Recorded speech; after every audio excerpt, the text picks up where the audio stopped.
Right, well, it's 11 o'clock, actually.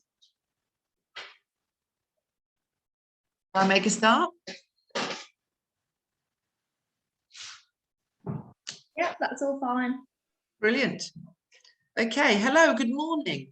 Welcome to part 2 of this free webinar, which is really focusing on something that is an area that really needs to be developed further, and that's why it's so important that we're focusing on that today. So today is focus on employment and levelling up for people with learning disability and autistic people. So now I'm chairing, so I'm Christina Earl, I'm the CEO of the Kent District Trust, and for all my sins I am also a director of some trade associations, including the Kent Integrated Care Alliance and the Autism Alliance.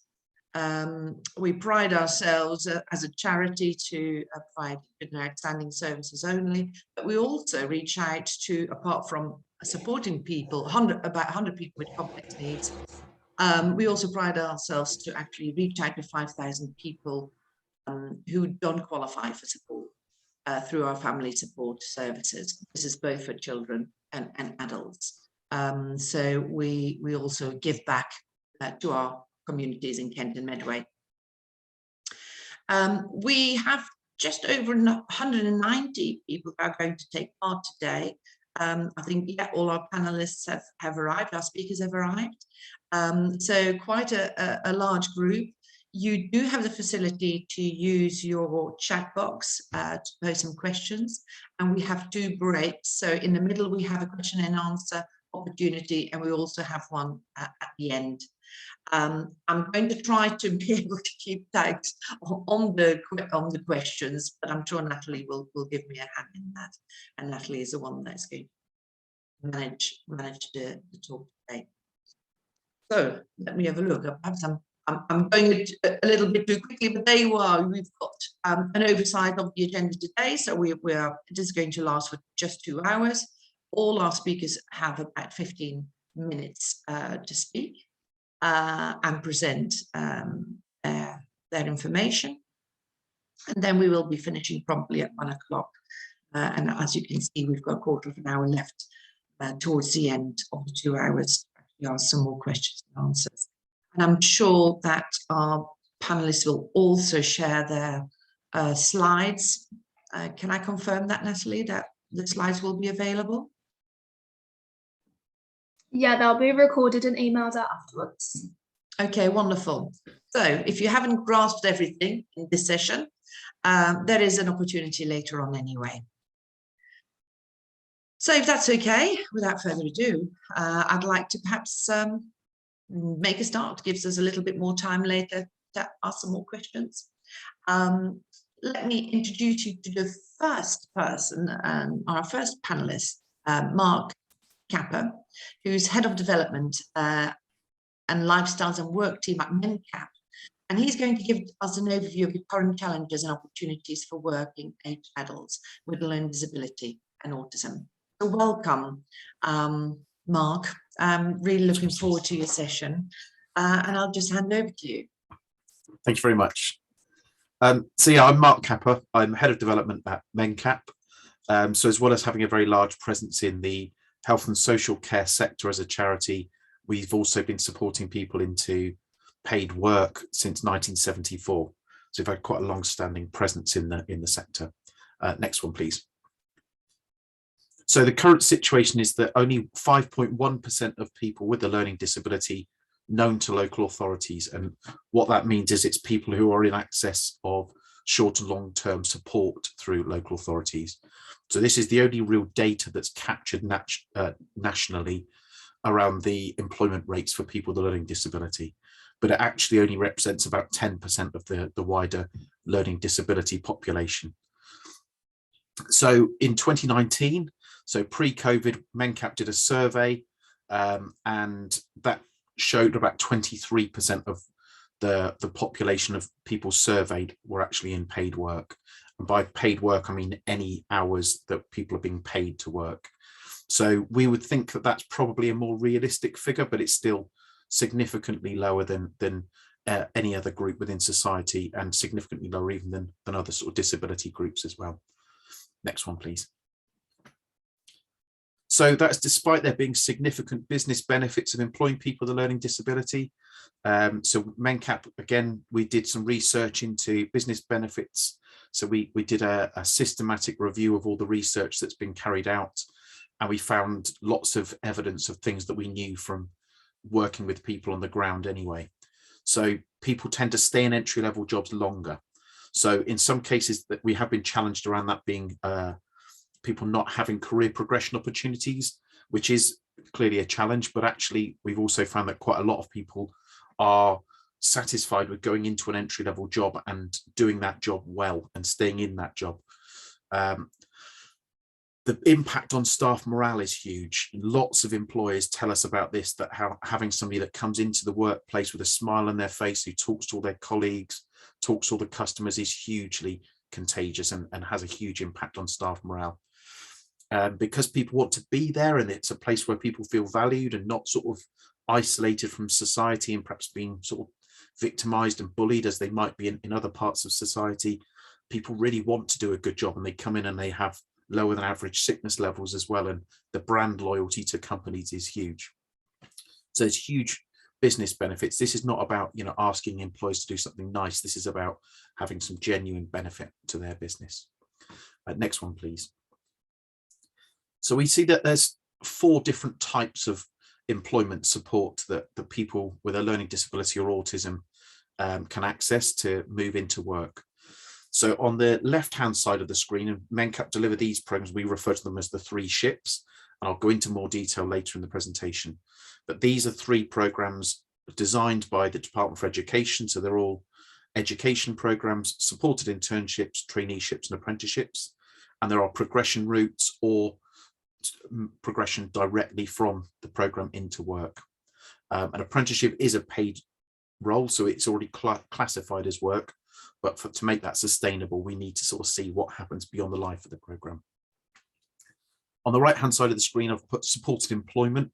That's a sort of catch-all term really for everything that's not one of these structured programs. So lots of different funding mechanisms for that type of program, but the supported employment really is a term that encapsulates the type of support you would put that is on offer for somebody to enable them to progress into a paid role.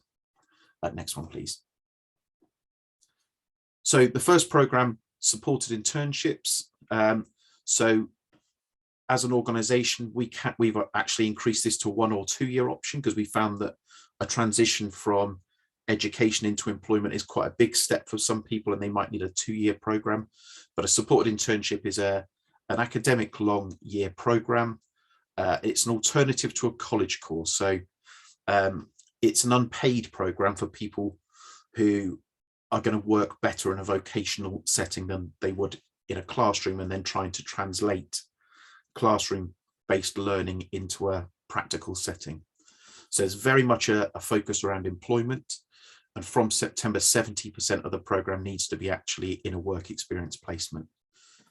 With all the education programs, there's an element of English and maths, but within the supported internship program, it's very much functional English and maths. So it's within the role. It's not around a need for qualifications as such, but it's looking at how you might apply it.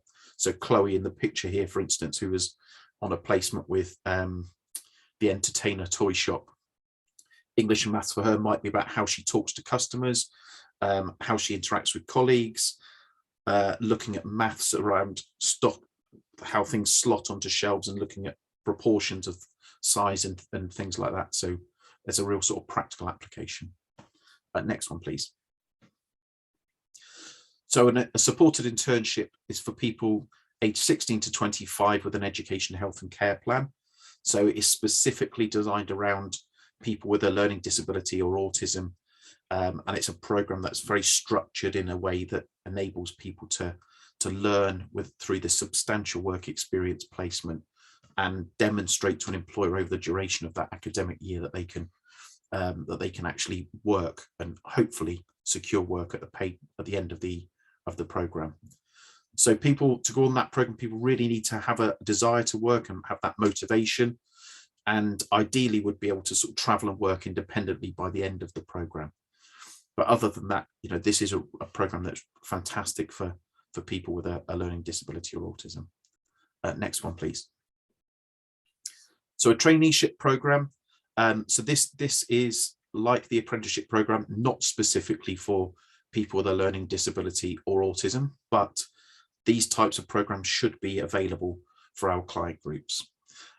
It's a much shorter program, so tends to be perhaps for those a little bit closer to the labour market, who are going to just need a little bit of a top up to get into work.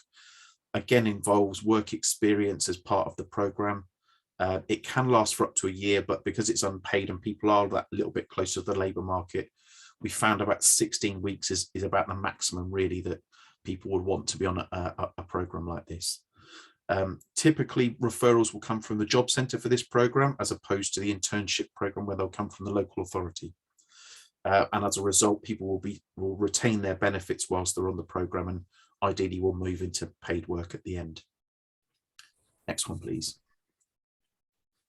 So in terms of our program, and other providers like us may well be doing specialist provision, we'll offer learning disability awareness sessions for employers to make sure that employers are understanding what reasonable adjustments they might need to make, looking at their onboarding and their recruitment processes, and specifically the job coaching element. So all of the employment programs that MenCap deliver, and I think across the sector really, job coaching is key. So this is the availability of somebody to work alongside the person as they're learning how to do the job through a placement, so that there's not an unreasonable demand on managers or staff time in training a new recruit. And that's funded through the Department of Work and Pensions through Access to Work. I think now we've got a short film showing you Tim and Joe in their roles.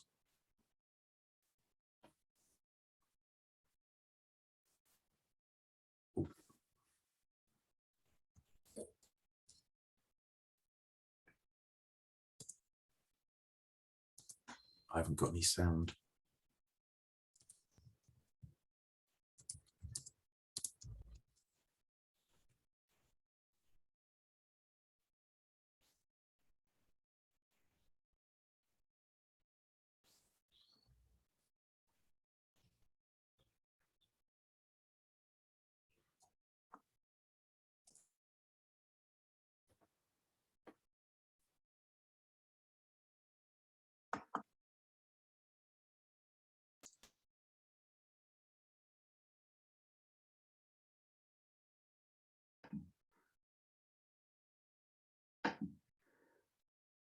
In a nice, neat way, and you print the code off and you send it to me.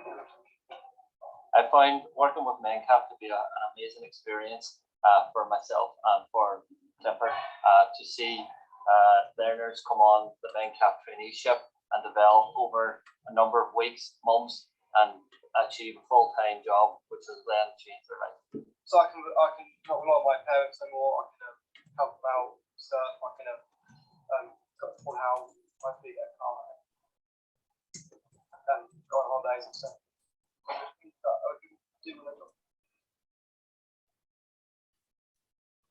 So yeah, I think that the bit that you missed at the start was Tim, he's on the autistic spectrum, and he talked about the fact that he'd been out of work for 2 years, having previously worked. And he's a really interesting candidate because within 6 months of working for Clipper Logistics, he was in the top 3 best performing staff in their entire business, and they have 10,000 staff. He's now gone back to university to do an IT degree, but he just needed a little stepping stone to get him over the line because he was struggling through typical recruitment processes. So programs like this just enable people to have that little help to get them over the line, really. So the apprenticeship program, again, as with traineeships, not specifically designed for people with a learning disability or autism. And this is a much more challenging program for providers and in terms of access for people who might have higher levels of need or support need. So it is a real job and it's paid from the start. This one does have English and maths requirements, which makes it a little bit more challenging for some of the applicants. And typically we also see that at entry level, where a lot of the people we'll support will be looking for these types of roles, some providers aren't necessarily offering the level of support that might be required. So as a specialist provider, there's a gap in the market for us, but it's a difficult program to deliver. Next one, please. So I've kept these figures. They might look a little bit dated, but this is pre-COVID. So I thought this was important to reference the fact that it's not COVID that's impacting on these figures. They were already as low as this. So really, really low figures, and maths and English as a barrier, as I mentioned, is the perhaps lack of specialist support on offer from other providers. Having said that, it's a vocational program. So if you can get people into this type of program, they get paid, they get support, they're in real work environments, and it's in a way that people are going to learn on the job in a way that they wouldn't in a classroom setting. So potentially this is the program that has the most significant potential of all the programs, because this is the one that all the employers know about.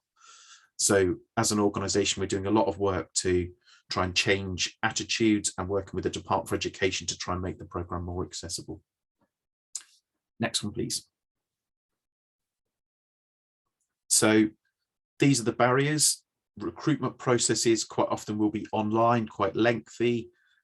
We know that people struggle, people with a learning disability will struggle with contextualizing prior learning. People on the autistic spectrum might struggle with eye contact and how they might present in an interview. So traditional recruitment methods definitely are a significant barrier. And as I've mentioned, perhaps the lack of specialist training being available. Next one, please. So just as an example, this is Kazim. Unusually, Kazim actually went through 3 of our programs. We wouldn't necessarily design it that way, but having completed a supported internship program where he did his placement in a law firm in London, Kazim then moved on to a traineeship program and then on to an apprenticeship with Homes for Haringey. He's been absolutely fantastic in his role, and he was the first apprenticeship ambassador for the education department around apprenticeships. So there he's meeting Sadiq Khan at the launch event. So he recognised that he had some challenges and didn't ever think that he would make it through his apprenticeship program, but he did, and he's now in full-time work with Homes for Haringey. Next one, please. And in terms of organisations, as I mentioned earlier, we're not asking for charity here. We're asking business to recognise how people with a different background can bring different skills and attitudes to work, and that's certainly true of Homes for Haringey. And I think what we also see quite often is that lots of other people benefit from having people with a learning disability as part of their workforce, because managers start to reflect a bit more on communication styles and clarity and making sure that people understand. And I think, as Mahi says here, that she tended to work at 100 miles an hour, and actually slowing down, everybody benefits from that, and people get things done more efficiently because she doesn't have to tell them 2 or 3 times, because she's clearer from the get-go, because that's how she's worked with Kazim. Next one, please. So the last type of a program, supported employment programs. So these are more likely to be funded by local authorities, but we have seen probably over the last 10 to 15 years a big decline in the number of local authorities that continue to commission these programs. And we saw austerity measures coming in. This was one of the types of programs that we saw cut from local authority budgets on a regular basis. But there are other programs, some might be DWP, but also grants and trusts and other sort of grant giving organisations may set up employability programs that are suitable. Big Lottery, for instance, quite often do things like this. People's Postcode Lottery, organisations like that will look at specifically commissioning programs for people furthest from the labour market. A new local authority funding is just coming out. So they're looking at the DWP looking at targeting 20 local authorities with £7.2 million of funding to enable a joint approach with the local authority and DWP to create employability programs. So we'll see what that might look like. Next one, please. So if you are looking for supported employment providers, I'd recommend the British Association of Supported Employment. They've got a map here with all the different membership organisations that sign up to work with them, and you can find providers in your local area. So if it's not MenCap, then there'll be plenty of other organisations that you might want to hook up with and see what's available. I think that's the last one for me. So if you did want any more information from us, then please drop us a line. Thank you.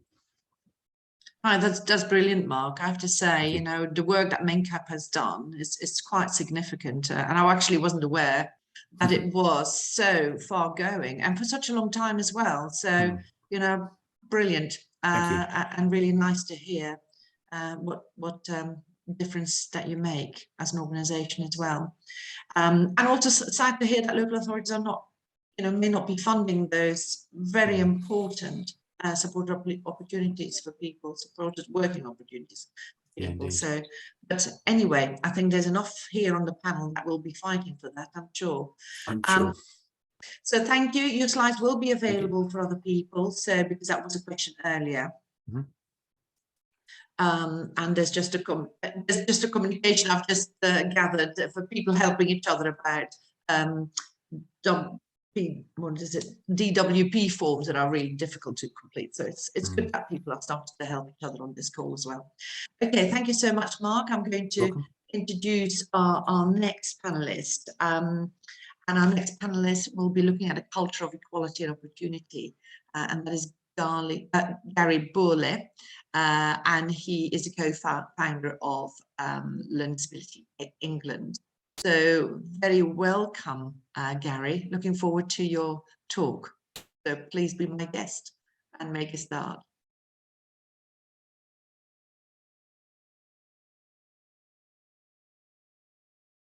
Gary is on the call, I guess. He is on the call. I'm not sure he's been spotlighted though. I'm his PA. Okie dokie. Well, if there's a problem with Gary, we could also skip. Oh, Gary, I think Gary's there. He is there. Are you unmuted, Gary? Yeah, that's the traditional one now, isn't it? We'd all start speaking when we're on mute.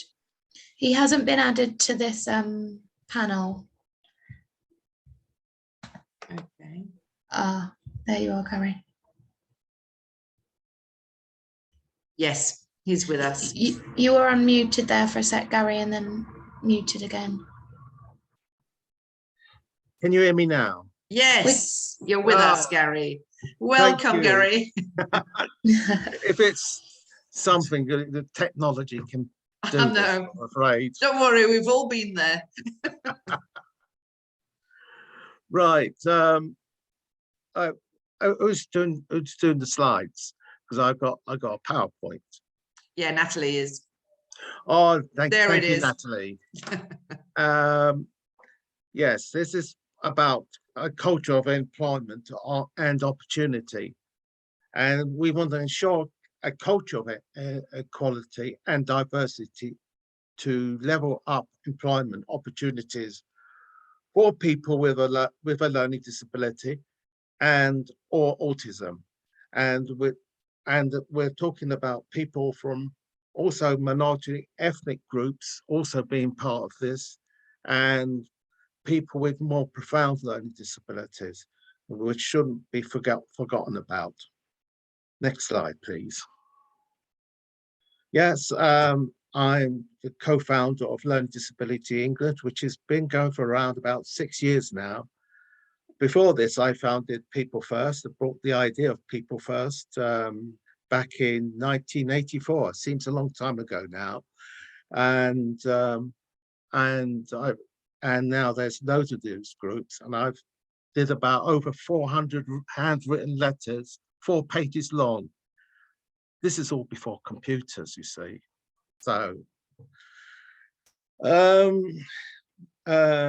also, I'm the membership engagement lead for Learning Disability England. I also have a spokesperson bit to that, and I do a lot of public speaking, and I've been doing that now for about 36 years.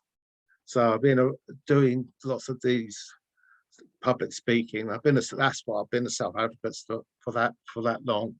And so I've been doing conferences around the country and over abroad. My biggest conference was in Toronto, in Canada, 1,800 people with learning disabilities. And I get a buzz out of all that, being in front of a crowd. Next slide, please. At the moment, we're working on good lives and building change together. And we've got about 6 chapters at the moment on this good lives. It's ongoing, and we could be adding more to these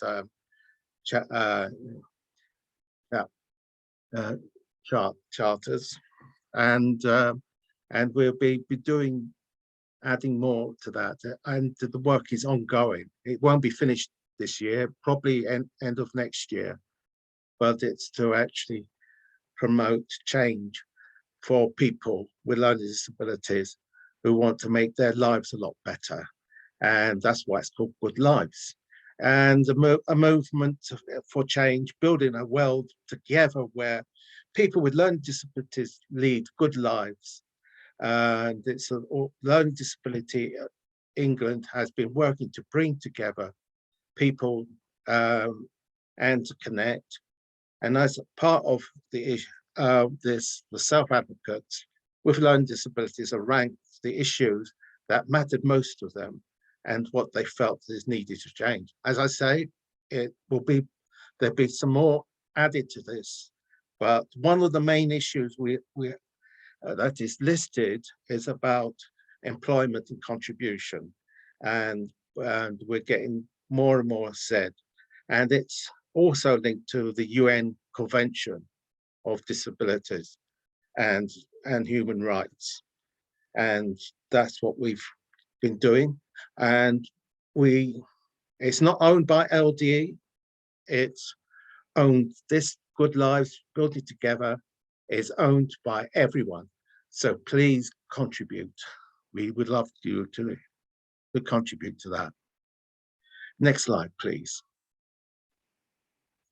What good might look like in 2016, Mencap, he said, here I am, a campaigner. VJ talks about his journey of being an ambassador and his greatest wish that everyone with a learning disability wants to work. And he hopes that the future for people with a learning disability would make sure that they getting into employment. And a lot of people with a learning disabilities don't get a chance to be able to get a job. And they're asking people offer them work trial and work experiences. That is what I was to say, because it can be frightening to be interviewed. I've been on both sides. I've been the interviewer and interviewed for jobs. So it can be, it should be you work on the job first of all to find out if you like the job you're doing. And they can develop their skills and tell their employers what they can do as well. It is important that they are not treated differently, but people with learning disabilities can also contribute and make really good employees for those jobs. Next slide, please. The next steps and the first steps is to raise aspirations of what people with learning disabilities can do. They've got their dreams, and we don't want to let people down with their dreams, and we want to consider their gifts and skills, what they've got, and to be put to good use for the benefit of all of us. Service providers, government commissioners, and people with learning disabilities can all take steps to work together, and we must try and help people developing going into supported employment, but there's got to be an area for self-employment where people's most interests and their dreams, they can build their own employment. That's what I would think, and getting support through self-employment. And next slide, please. Supported employment has been shown to be a successful way of supporting people with learning disabilities to get and keep paid jobs. And in their supported employment should also include things like access to work, which I have. I couldn't have done without having access to work to support me. That's what pays for my PA. And that is important, and getting the right work and getting to have the right support, having the job that fits around the person, not the person has to fit around the job. It's important that you've got a good working environment, and those sort of things you need to have in a job. Next slide, please. Support employment is about partnering together to help people find good jobs and careers. Careers are just as important as they are as jobs, and the businesses to employ valuable workers and people with learning disabilities and autism are valuable workforce. There's good quality person-centered support to find the right job for the right person, and putting training and support in place to help them to do a good job, but also to make sure they are on a very good wage. There's no use putting people on a very low wage. They got to have, if they have to have, because this should lead to things like having their own television, their own place to live. If they want to buy a property, it costs lots of money to buy your own home, and because jobs leads to homes and transport and healthcare, you need all that to pay for, and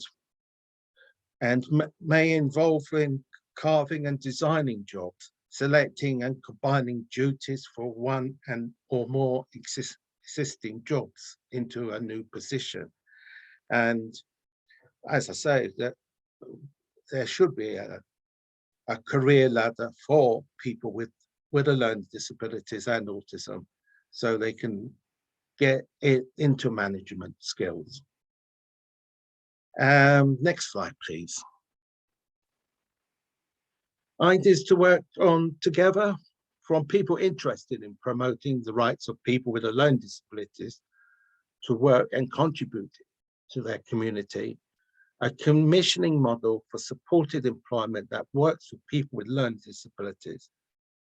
The Department of Work and Pensions, the Department of Health and Social Care, and local authorities should all work together, not separately.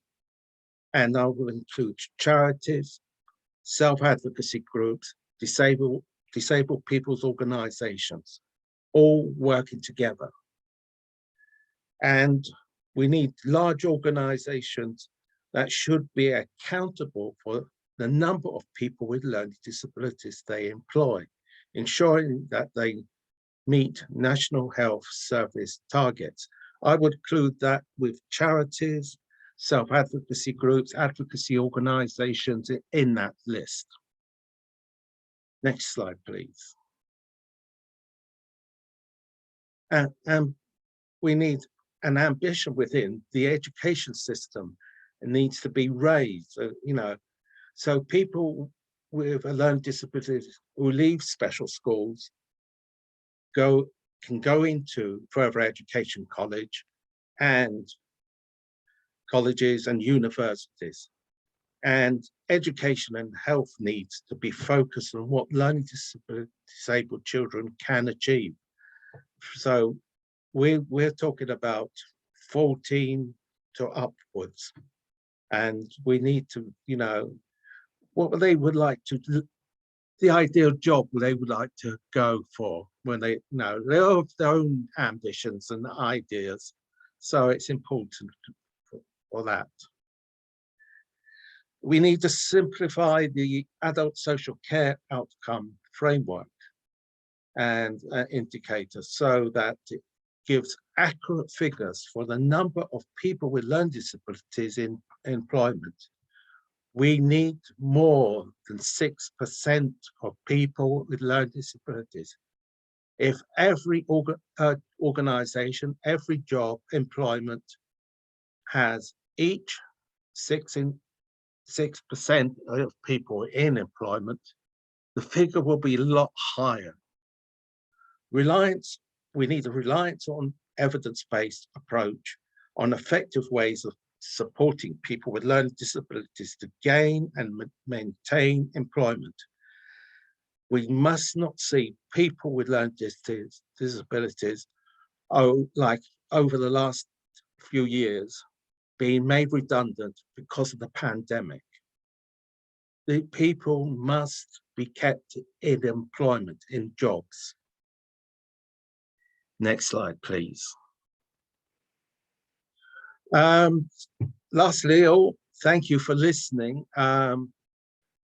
There's our details for the Good Lives, and also if you want to follow our work at Learning Disability England, join us there, and have you or your organisation considered becoming a member of Learning Disability England. We'd love to have you. Thank you very much. Thank you so much, Gary. I have to say, what a passionate champion you are for people's rights, and really heartwarming to hear how long you've worked as well to promote that. I think you've made some fantastic points, and what rang home to me was, you know, about the schools and career advice, and you know, raising those expectations and raising those ambitions. That's really, really important. So it's a whole system approach, isn't it? It's a whole system that needs to be addressed. But you've put it really well, and thank you for that information. So our next panelist is Paul Mccluskey, and Paul is a peer support worker in Norfolk and Suffolk NHS Foundation, but is also an expert by experience, which makes it really valuable. So Paul's going to speak about how people in experts through lived experience can improve outcomes for the organisation, the staff, and the people who use services. So welcome, Paul. Looking forward to hearing about you. By the way, the background is amazing. I want to be there. If only it was real, it's not, unfortunately. But all right, okay. Maybe one day, perhaps. But okay. Okay. Well, hello everybody. My name is Paul Mccluskey, and I'm the peer support worker for the Green Light team at NSFT. Well, my first slide. Right, what is Easy Read? Firstly, some people need support to understand information, so we use Easy Read, and this makes information easy to read by using simpler words and pictures. And this is a chunk of our training package, supercalifragilisticexpialidocious, which means brilliant. Okay, next slide, please.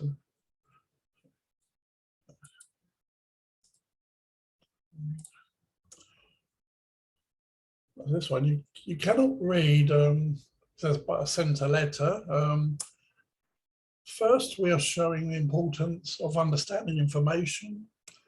And this is how a letter could appear to anyone with learning disabilities or who cannot read or write. They'll not know if it's important and could think it's just a circular. Excuse me. We use Easy Read to make sure service users can understand the information we send them. You can also choose a coloured envelope so the service user always knows that the information is coming from us.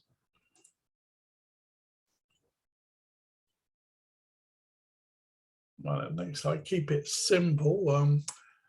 The best way is to co-produce easy read information with people who have learning disabilities / difficulties. And in NSFT, all new produced easy read information must be part of Trust's easy read group, so we can check it's easy to read, and also follow the guidance in the accessible information policy.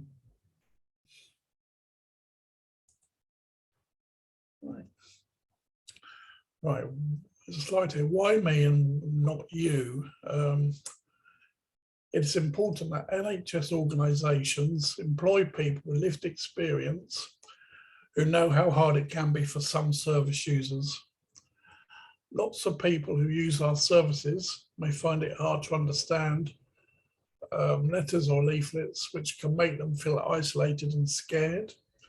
Staff with lived experience know how that feels and can work hard to make sure everyone has the information they need in a way they can understand.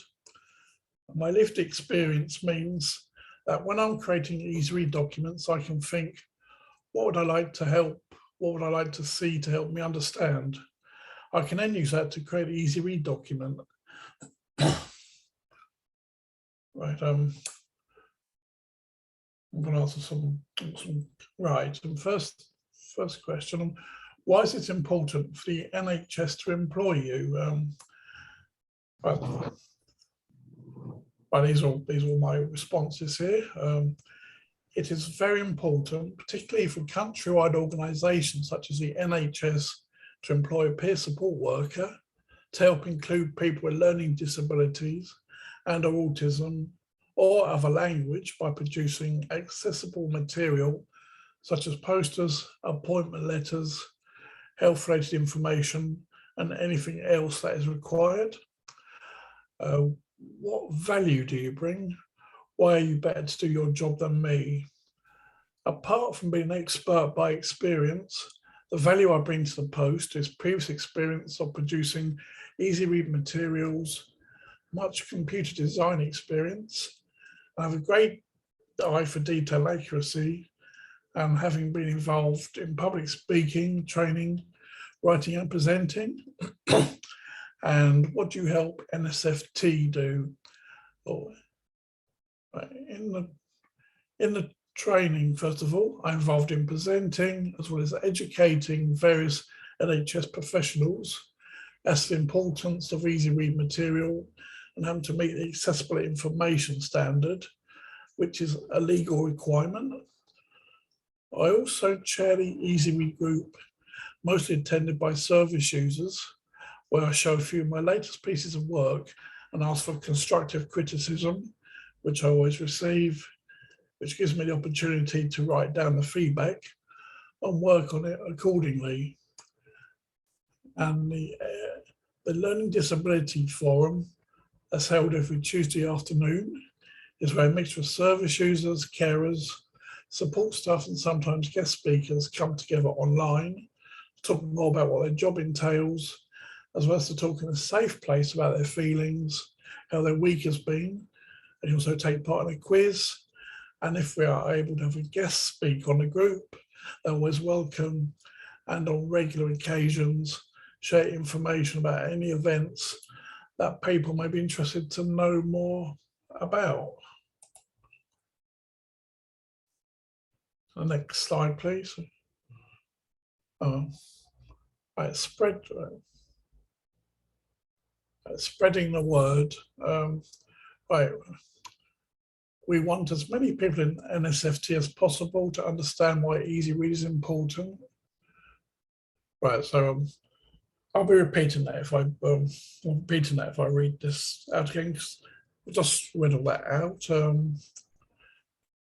But to add on to that, other organisations are also using our work as a good example of easy read, and we are proud of that. On the next slide is some of the comments I've received, some feedback. Right, what people who use services have said: I don't understand your language, make it easy for me. I work in an easy read group with Paul, it makes my life better. Sometimes I get cross when staff do not make reasonable adjustments. It's good to have someone to help me. And I don't always understand what staff mean. If I need help with information, I can go to Paul's Easy Read group and he helps me to understand. And Paul understands what I need and makes it easier for me. And I can also put myself in their shoes to think about what would make things easier for me and use that experience to help them. Right, next slide, please. Right, working to make it clearer, work ready. This was a project I was involved in based in Anglia just before the start of the pandemic. We're a small group of experts by experience with the main aim to make information around employment, benefits and interviews a lot clearer. We all agreed that all this kind of information can be very misleading and difficult for people with learning disabilities and autism to understand. And also we produced a number of booklets in the easy read format to help people understand the whole process better.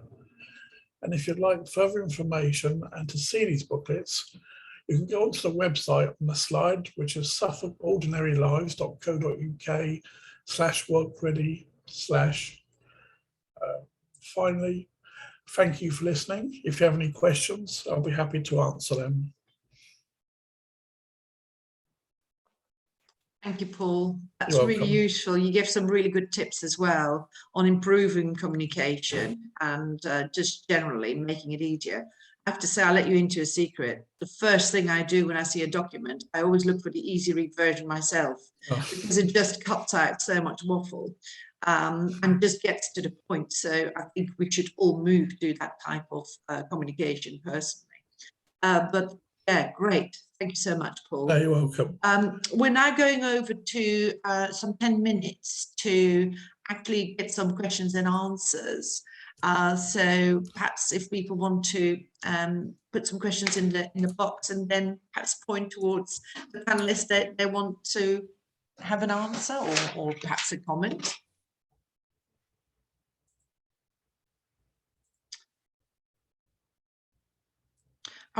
If I may, I was going to ask Wendy, who was, I saw some comments flying around earlier, and I wanted to know from Wendy, because she mentioned Good Lives Framework earlier, and I thought, that looks really interesting. So is that possible, Wendy, to perhaps put that in the chat, the link of the Good Lives Framework? If you hear me, Wendy, I'd love you to help us with that, because that looks really a fantastic framework. That's great. Thank you, Wendy. You also mentioned, perhaps you should be a panelist, inclusive apprenticeships. I'm not sure if that's a different type of apprenticeship. And if it is, please feel free also to give us some more information about that, because that sounds really good as well. Any questions, any comments? Obviously very useful, and really inspiring as well. It just, makes us like get more excited about making this work for everybody and pushing this issue much harder. So let me have a look. So I'm missing some of those comments.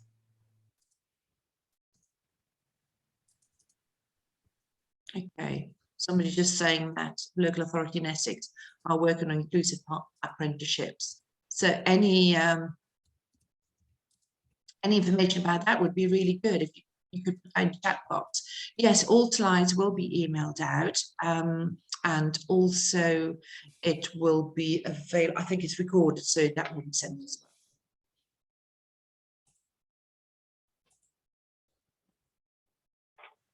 well. Okay, somebody's just easy read is still a work in progress.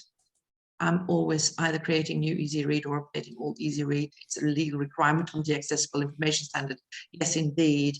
And it's not always available. And it absolutely shouldn't be available as a standard for all of us, by the way. You know, let's be all inclusive. Everybody should get easy read. Well, it'll keep me in employment for a long time, which is a good thing. So.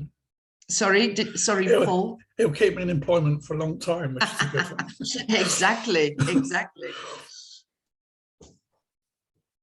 I thought earlier the comment was really important to mention that people with more profound learning disability should also be included in this movement, you know, in this thought of having right of employment rather than it's just a privilege. And we need to be mindful of people who have severe communications issues and sensory issues, also employment. Should be something that could be accessed, you know, something that is equally accessible to them as well. Somebody's asking, would you pass a presentation information from LDE? Yes, I think that's shared. All the slides will be shared. So Wendy's just saying, Together Matters have produced a great guide for people with learning disability about how to be part of the world of work. With there's a website Wendy's sharing. Thank you for that, Wendy. Together Matters. So www.togethermatters.org.uk. Very interesting. Okay. So this is Commissioner, who's saying that they're working in partnership with the targeted employment team who are involved in inclusive apprenticeships. You can send me an email address. Yes, I mean, if you could put that in the chat, I can send my email address as well. Yeah, definitely be interested.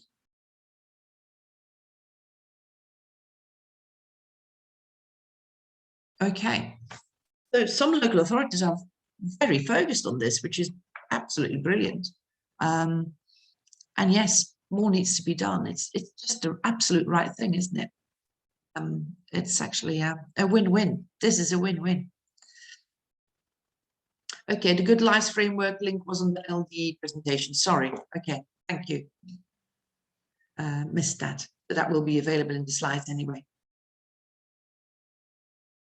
Okay, so more people are really interested in this inclusive apprenticeship. So I'm sure, Natalie, we could perhaps share that for all our attendees as well later on. Okay, Gary's promoting the membership, and yes, absolutely, the more members, the louder the voice will be. A good idea.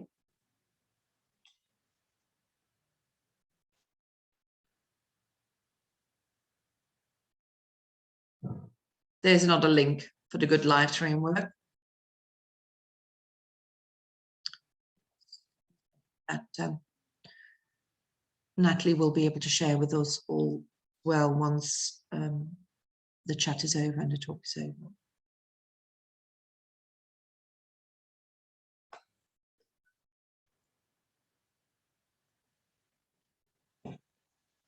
So unless there's any more questions, I might as well move to our next panelist, if that's okay, Natalie. Are you happy for me to move on?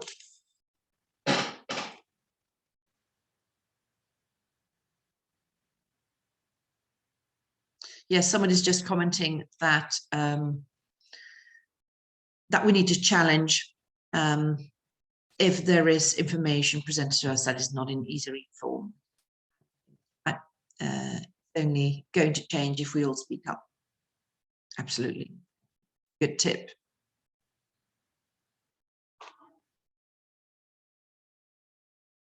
Okay. We have some more question and answer opportunity later. So we could actually now move on to our next panelists. Okay, Wendy's also putting actually a wonderful link of a film of her song in relation to employment. So thank you for that, Wendy. That's very generous of you. Okay, so let's move on now. This is Joe Hartfield, Director of Business Development from Active Prospects, and Nick Kinsella from Aspiring Prospects, who's the Aspiring Prospects Manager and expert by experience. And they will be speaking about making employment meaningful and give some real life examples on how best practice and innovative solutions can support people in the receipt of services to gain meaningful employment. Very, yeah, I'm excited about this session. Please feel free. You can take the floor, Joe and Nick. Thank you very much, Christine. Yeah, so Christine mentioned I'm Joel Hartfield, Director of Business Development at Active Prospects. I've got two colleagues with me. Nick is on the slide there. Lovely picture of Nick. Nick's our Aspiring Prospects Manager. Aspiring Prospects is a program that we run providing employability support, life skill support for young people aged 17 to 24 who have education, health and care plan. And I've also got Kieran with us, Kieran Kitchen, who's a receptionist at Active Prospects. You've been with us for just over a year now, is that right? Yeah. Kieran is also somebody Active Prospects supports, and he started in his role just over a year ago, and has been absolutely fantastic to the point where he's now a permanent member of the team with us. So Natalie, if you could move on, thank you. Actually, you can move on and get one more, thank you. So I'll just give a little bit of context about us and the employment opportunities we provide. Then I'll hand over to Nick and Kieran, who will talk a bit more about the details. So I will whiz through my bit because it's definitely going to be less interesting than Nick and Kieran. So about Active Prospects, we're a charitable care provider. We're based in Reigate, East Surrey. We've been around for about just over 30 years now. And we support around 250 people each year with a range of needs, ranging from a few hours of support per week to 2-to-1 care at all times. So it's quite a broad range of needs we support: people with learning disabilities, mental health needs, autistic people, people with acquired brain injury as well. Our ethos is very much around helping people we support to live aspiring lives. We see our role as not just about providing personal care, although that is important, and accommodation, but it's also about understanding what people's aspirations and dreams are and helping them to achieve those.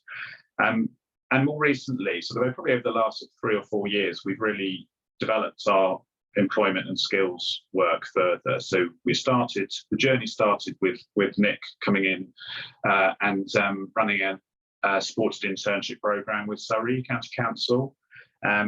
And that's developed to the point where the Aspiring Prospects program is kind of part of Surrey's mainstream provision for young people with the HCP in Surrey. We've also opened a charity boutique called Rework It, which if you're ever in Reigate in Surrey, please pop in. It's a sort of upmarket charity boutique. And we also use it to provide paid and supported employment opportunities for people we support. It's been open since 2019 and with the help of a National Lottery grant. And we're, it's been a big success really, and being a big part of the local community. If you can move on, Natalie, please. So in terms of our paid employment opportunities, we're a relatively small organisation, and we haven't got a huge number of roles. We currently provide, I'm just counting those up, 9 paid roles for people we support. Those vary from 3 retail assistant roles at Rework It, which is the boutique. We've got 2 part-time cleaning roles at head office. Kieran, who you'll hear from shortly, works 4 days a week in reception. And we've created some expert by experience roles recently. Now, their roles are to help us with quality checks of services. They also help other providers in the local area to carry out checks and reviews of their service as well. And our expert by experience help us to review services, create policies, etc. Now, all of those roles are part-time. Kieran's is the most working hours. That's 4 days per week, and they're all permanent roles as well. Kieran, as mentioned earlier, started as on a fixed term contract, but has progressed into a permanent role. We've got quite a few different routes really into those paid roles. So the retail assistants at Rework It all started out as supported volunteers, and all three were made big successes and were employed in paid, progressed into paid roles. The cleaning position started out as a trial. Again, it kind of worked for everybody, and we've made those into paid roles. The expert by experience roles are slightly different. They're actually 0 hours worked roles, which I know can be a bit of a dirty work, but actually all three have other commitments. So, for example, college, training, and other work as well. So it actually helps them to be able to offer them kind of ad hoc paid work as and when they're available. So that's how we work here.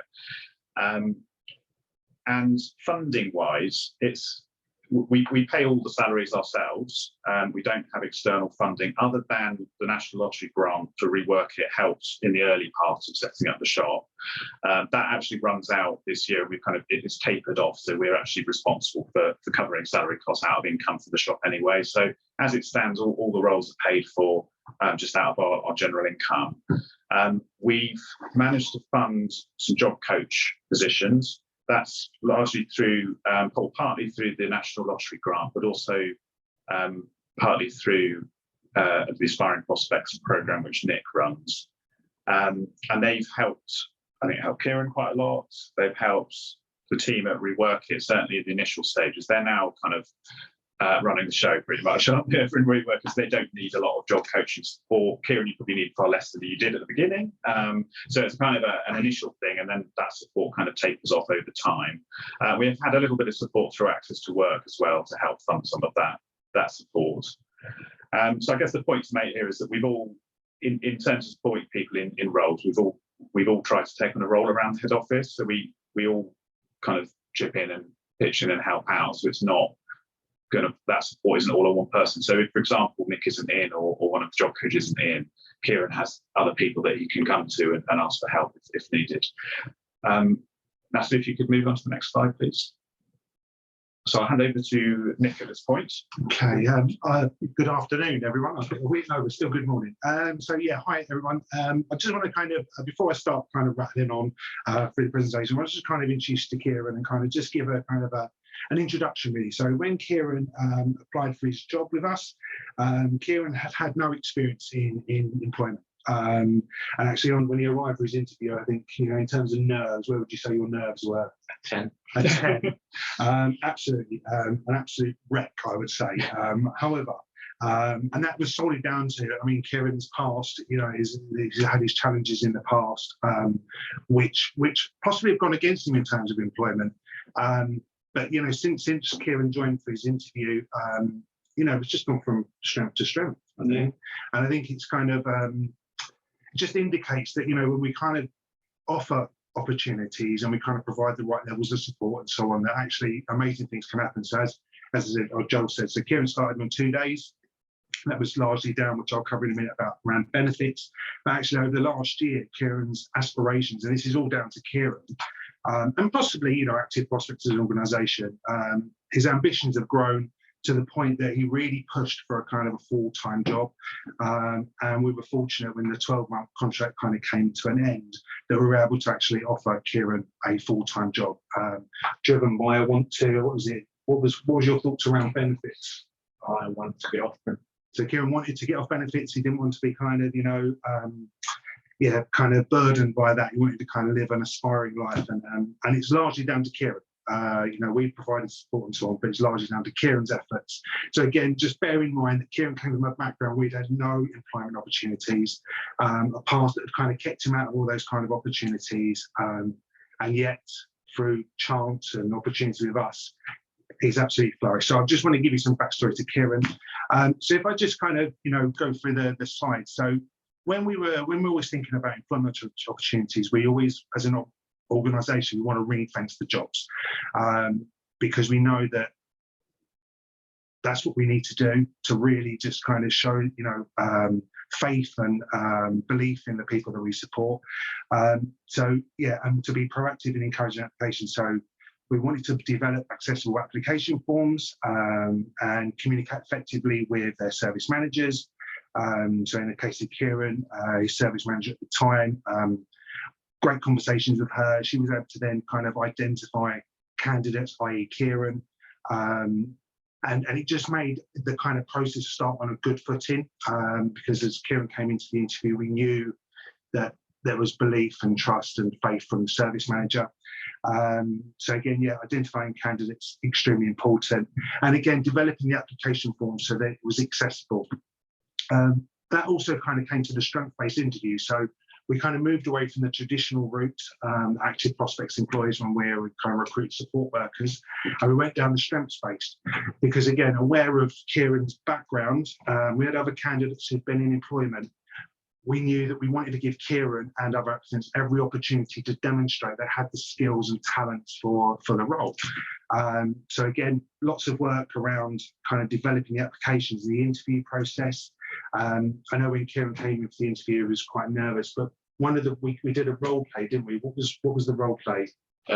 So my service manager sat me down on her desk and sat on the desk next to me and was calling me, giving different expressions. So she'd call me pretending to cry, see how I'd handle it. She'd call me pretending she's angry, see how I'd handle it, just to warm me up for my interview. If you remember, you know when I kind of put you to task and I gave you the phone and put you to answer some questions, so I got people calling in. What was my response to you when the way you managed the calls? You asked if I had worked in a call centre before. So Kieran, even though he had no experience, genuinely, I thought he had kind of worked in a call centre. He was so adept at taking the different calls, dealing with them in such a professional manner, which again kind of shows that if we hadn't developed an application form that encouraged life skills to kind of be demonstrated, would Kieran have had the opportunity? Possibly not. So I think, again, working the application forms, developing the interview process so it's extremely accessible and kind of teases out those hidden talents and skills, extremely important. So yeah, so we, as I said, we use real life examples within the application forms to kind of understand the individual. And every stage is about kind of trying to create success, not just for Kieran. Of course, that's important, but for us as an employer, because we need to be confident, all of us, that this is working and it's going to work. So then be flexible. So I mentioned that Kieran started off on a 2-day week along with the other successful candidate. And that was largely down to responding to the individual's needs. They kind of want to manage benefits and not encroach upon the kind of thresholds that are in place. So we were flexible enough to make that happen. As I've already said, in recent weeks and months, Kieran's come to us saying, I don't want to be on benefits. I'd like to kind of move to a full-time role. Can you make that happen? And by chance, we were able to make that happen. Could I have the next slide, please? So get to know the person. Obviously, hugely important, hugely important. So it says here, bosses, not bosses. Kieran recently wrote his personal story and his journey, which he's hoping to publish soon. So maybe, in time we can share it with you, because I think it's deeply inspirational. But what we've encouraged is a kind of a team around Kieran. Yes, I am the boss. And as Kieran said to me earlier, he prefers the job coaches because they're less formal, but that's absolutely fine. I wouldn't expect anything less, and I suppose that's a tick to me that I am at least being quite formal. But I think it's having a group around you that you can kind of turn to, but it goes beyond that, doesn't it? I mean, we're all your bosses, but there are other people in the organisation. And what do these other people do that have enabled you to kind of feel that you can go to them if you're struggling or if there's difficult? So some of them I'll meet outside as I'm getting fresh air and I'll start talking, then a couple weeks go by and I'll get to know them a bit better than I did. And then some of them are just bubbly and a happy person, and that's the sort of thing that will pull me towards a person to talk to, is their excitement and how bubbly they are. So yeah. So, I think deep, within what we do is we understand that we don't always know best. And I think we really make it our kind of our mission to understand and work with the employee, in this case, Kieran, to really understand his needs, not just as an employee, but also as someone we support. yeah, so I think it's always about building trust and that kind of cohesion. And there's a kind of collegiate kind of approach to support. I think that's what we do. I've said here about know how to support in a crisis. So Kieran is very different to the next person, as are we all. And I think, again, much time is spent really understanding the person we're working with, having specific training internally within active prospects around whatever typical issue we need to kind of learn around, and to share that with Kieran.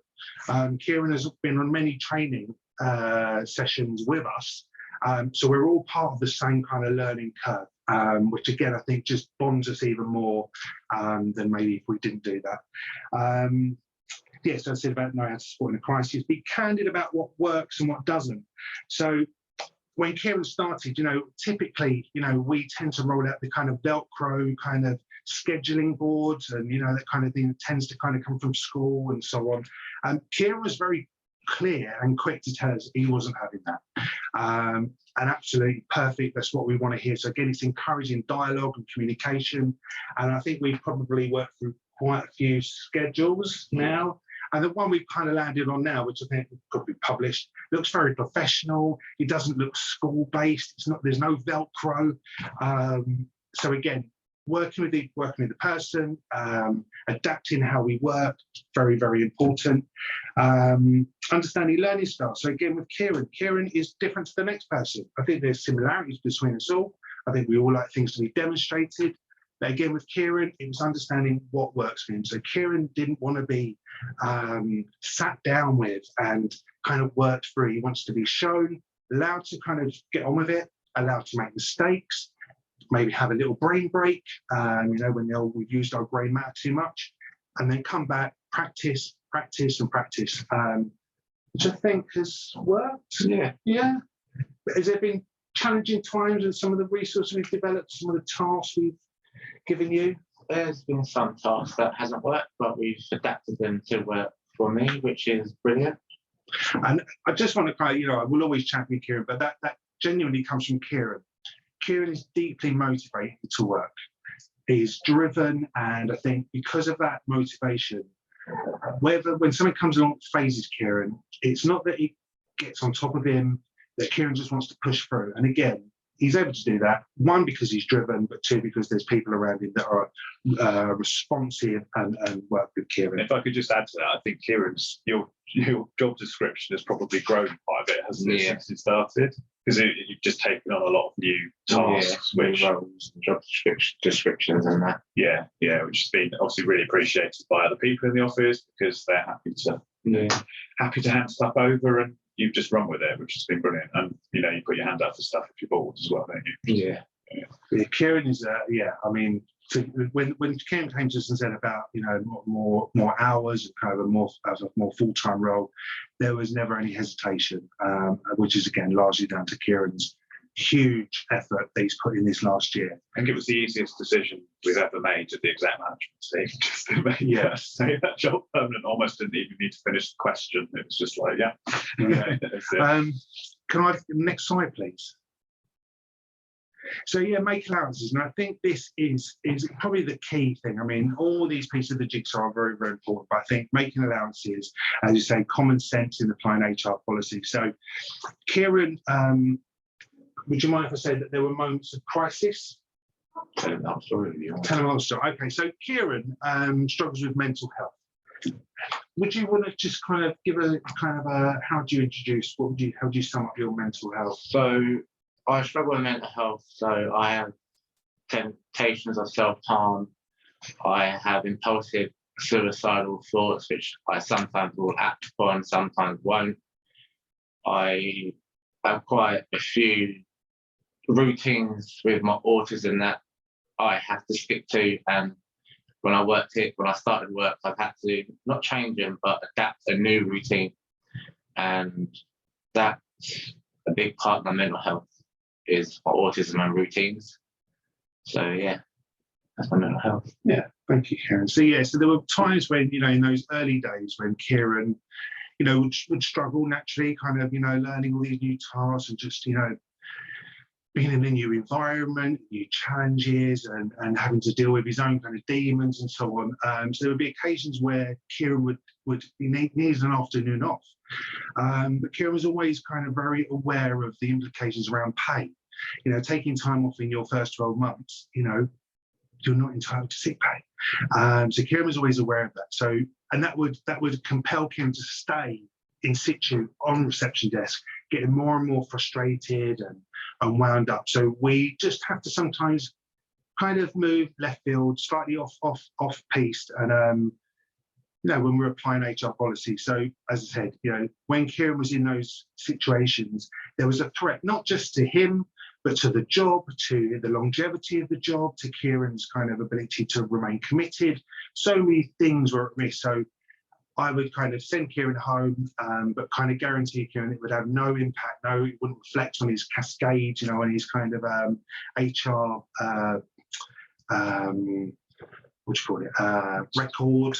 And again, it's just adapting and moving and responding to the needs of the employee, and then adapting kind of normal supervision. So when Kieran first started, of course, plan A is we're going to go down the traditional route, and that is that formal one-to-ones, setting targets and setting goals. And I think when we had that first meeting, I don't think it went too well, did it? Kieran really struggled. I mean, within weeks, he was, you know, hugely successful. And it was lovely for me to say, oh, amazing, you do. I'm just so impressed. But Kieran really couldn't accept that. And actually, it went against what we were trying to achieve, trying to encourage Kieran. So we kind of withdrew some of those one-to-ones, and it became a less informal kind of, I don't know, check-ins. Yeah. And with the team, Jen and Katie, obviously they are regularly kind of talking to Kieran and engaging with Kieran. So we were just able to maintain an understanding of communication around Kieran's progress and development.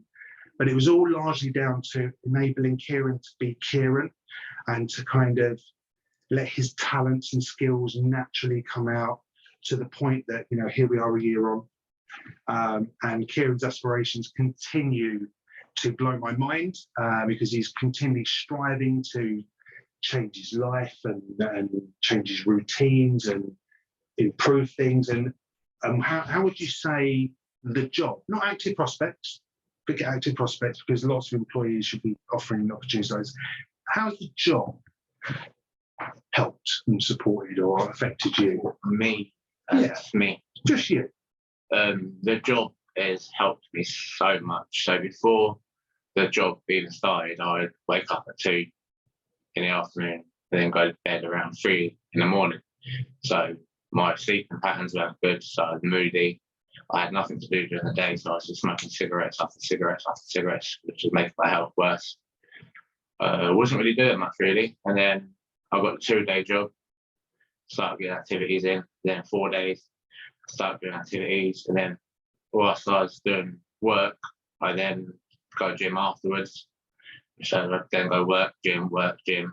Then unfortunately, I gave up gym. So I'm now back at it because I'm now happy to quit again, and I'm now working out in my home. But work just gives me that time away from other people and time away from myself to think. Because when you're on your own, it's too much time for me to think to myself about my past. So with work, it's constantly on the go. So it's constantly keeping my mind busy, keeping me busy, which is a good thing for me. I think that seems a pretty good, pretty good place. Thank you. So thank you very much for your time. We will join the Q&A a bit later as well. So if anyone has any questions, no, thank you, Joel, Nick, and thank you so much, Kieran, as well, for being so open and honest about your experience and how your life has changed for the better. And not only that, Joel and Nick have an amazing employee. So it's a win-win again. So absolutely wonderful. There is a question in the box, which we will take later, Joel, from one of the people that are here today. So we'll take that one later. But yeah, thank you, and love your passion as well. Absolutely wonderful. So if I can go over now to Emily May, who's going to talk a little bit about breaking down barriers. And looking at removing barriers and disincentives, which, you kind of spoken to about already, and making those reasonable adjustments for working age adults is really important. Emily May is going to give her perspective on that. She is a family support officer for the Kent District Trust. She's been working in the care sector or in the sector for some time in various roles and various responsibilities. But her job is actually reaching out to all those adults and families as well on the autistic spectrum that actually do not qualify for services and support. So an almighty job, and she's gathered a lot of experience on the way. So Emily May, welcome. Hello. Looking forward to your chat station. Yeah, so like Christine said, my background is quite diverse. The current job that I do allows me to talk to actual individuals that are out there living the life with very minimal or no support at all. So hopefully I won't repeat myself too much over what everybody else has said. Natalie, can I have the next slide, please? So we're all on the same page. I kind of looked at the diagnostic stuff for people with learning disabilities. For someone to get a diagnosis, their IQ had to be below 70. And for autism diagnosis, people had to struggle into kind of areas which was social communication and restricted behaviours and sensory. So when we're looking at employment, we're looking at those kind of two categories that we were looking at. What I do want to say, though, on a side note, is how people present is different. How they respond to their diagnosis is different. How they build strategies to cope and function is very different. They are individuals, they are themselves. So this is kind of a vague briefing of what people have struggled with and what things that might be put into its place. But ultimately, it's the individual that will be able to advise you best how to support them. Next slide, please. So some of the barriers that have been reported that people kind of have when they are looking for work right from the beginning is trying to find an appropriate job that fits in with their lifestyle and their needs and their abilities. We all know that the job front's very scarce at the moment, and there are very particular jobs out there that may not suit needs for people with learning disabilities and autistic people themselves. So some of the things that people have said is that just completing application forms can be really difficult. Job descriptions often have jargon that's not really understandable outside of the industry. Lots of people write things like good communication skills on their job description when actually they don't need to communicate with anybody but the people in the office. As always, working from home, the doorbell rings.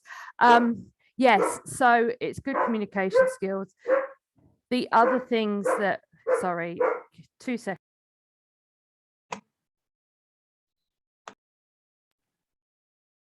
It's a good thing we didn't hear what you said, Emily. Yeah. He's not very good for the communication skills either.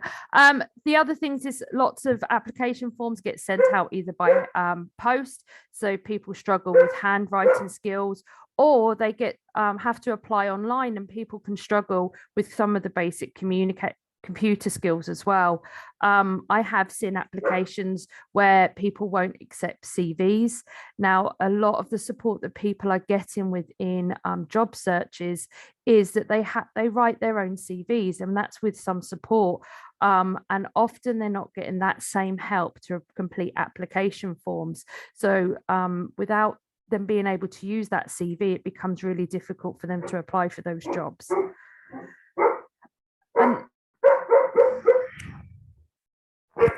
The other thing is job interviews. There's an assumption of skills are based on how the person presents an interview. We all do it. We take an assumption of how people present in that small period of time that we ask them a few questions. how they answer those questions often is quite what we do. And we often ask very vague questions as well. So things like, why did you apply for this position? If you get an answer because I want money, you're kind of expecting it really. Getting to work. Often this can be a big challenge for lots of people as well.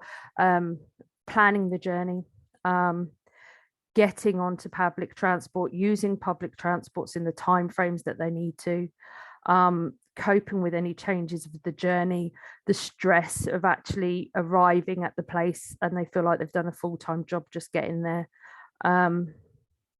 Understanding the role that they have, particularly initially. We expect people essentially to just walk in and know what they're doing, with a very brief introduction into what they need to do, how they find things. There's the stuff like social etiquette, how often they need to talk to people, who they need to talk to, why they need to talk to them. If we're looking at people with sensory issues, the environment can be a very big barrier for people. The environment can have a real big impact on make or break for a lot of people. Communication, often it just goes wrong. We often don't say what we mean and mean what we say.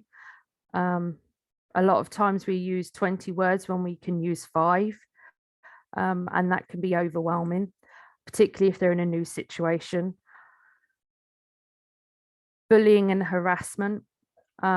We have a lot of reports of people feeling bullied or harassed within the workplace due to lack of understanding of their needs.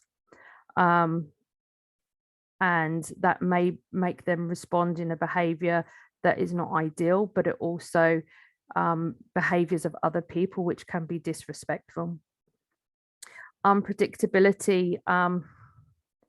Often in workplaces we deal with minor changes that are going on. There is sometimes bigger changes like restructuring or bigger workloads. These all have big barriers for people, and often will mean that people can leave a work role that they're really good at. Now, I have seen in the chat that people have said benefits. Yeah, I was going to put that on there, but I decided not to, because obviously there's a discrimination against people that are on benefits in the first place anyway. But there is a big barrier about people earning enough to actually live on that doesn't impact on their benefits. So yeah, that can be one really big thing. There's something else there. So yes, can I have the next slide, please, Natalie? So when we look at some of the stuff of those barriers, can be some reasonable adjustments that people can make. Now, the biggest thing is reasonable adjustments come from the employer. They make a decision whether that's classed as a reasonable adjustment or not. It's not the employee that has the disability that can decide whether it's a reasonable adjustment. So often employers have to be very open-minded about whether they can adapt their working environments or adapt the protocols to be able to support this person in the work placement.